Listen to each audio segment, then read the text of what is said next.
So let's take it on. So from a sociological point of view, the idea of race is that it is not based in biology, but is a socially constructed idea. It's a symbolic category. And even though it's not rooted in biology, it is very, very real and has consequences in daily life, right? So from this point forward, I won't use the term race to talk about types of people. I will talk about racial groups or racial categories. Like I said, because it's not rooted in biology, from a sociological standpoint, it's a social category. Now, this category was the result of groups of people coming into contact and having to organize themselves with respect to people who visually were different, right? So in the idea of race in the United States, it's a result of European settlers that came to the States and their contact with the Native American groups were here, and more formally with the slaves that were brought to work here from the African continent. So the ideas of race in America are very much grounded in the interaction and contact between groups of white people and groups of Black people. That is why it's complicated, because there are other groups that are non-white groups who may feel like they get left out of these conversations, but the origin of the conversation, the origin of the category is between Black and white. Doesn't mean the other groups aren't important. It doesn't mean that they don't have a play or stake in the conversation, but the origin is that. These groups are time and context specific. They have expanded to include some people, and they have constricted to keep out other people over time. And so you can look at things like the US Census to understand that these categories have not been static. And so membership into the categories have changed over time. And so this is not just about sort of organizing people to recognize them. It's also a system, a structure to organize them hierarchically. There is a value, there's a classification system that's also part of what we're talking about when we talk about race. And so for that reason, this is really, it's a little bit hard to articulate, but the idea that race, even though it's not biology, is very, very consequential. It's real in the lives of people. And it is something that it's not the same thing as racism, and it's not the same thing as ethnicity, right? They're different words. Now, I'm not even gonna go down the rabbit hole of ethnicity because there's a lot of contention around what that means. So we're gonna stick today with racial groups and racial categories. So it's not biology, but it's very, very real. So if we talk about race, we have to talk about racism. All right, so that's the next thing.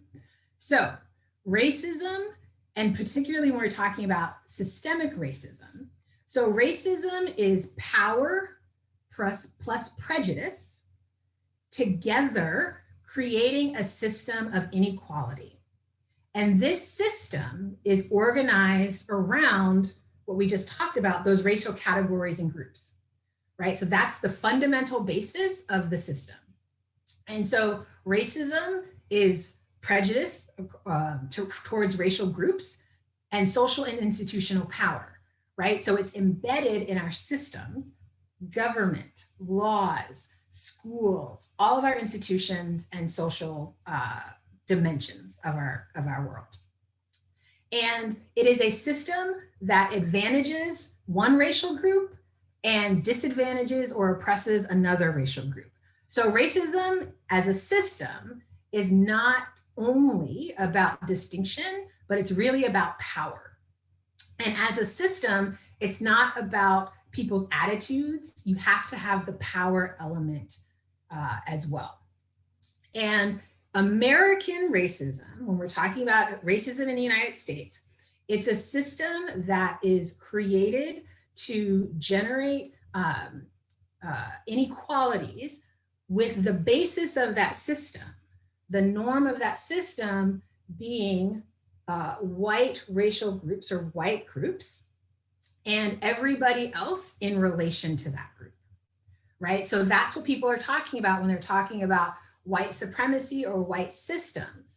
They're talking about a system that is organized around the privilege, the position, and the power of members of the white group in relation to all these others.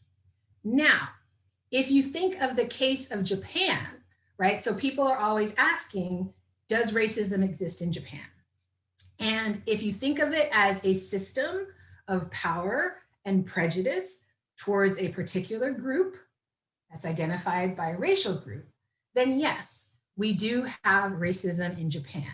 It looks a little bit different. The groups are different, but it's institutionalized power and prejudice against, and the racial group in Japan is non-Japanese. And so that system is a form of racism. Now, what is also interesting is that American racism also operates in Japan. So this is important to note. So if we're talking about systems that value and are organized around the belief that whiteness is the norm and whiteness is best, then in Japan, how is that visible? So there are a couple of examples that I have. So in Japan, the power and advantage of whiteness is prioritized and advantaged. So when we're talking about in schools, right, when they're talking about who are Americans, what do Americans look like, right? When you asked your students, Jets, you know, I don't know if there are any other Jets of color on the call who, when you asked, when they asked, where do you think I'm from? I always got Jamaica or South Africa. My students never believed or identified me as American. So that's one way.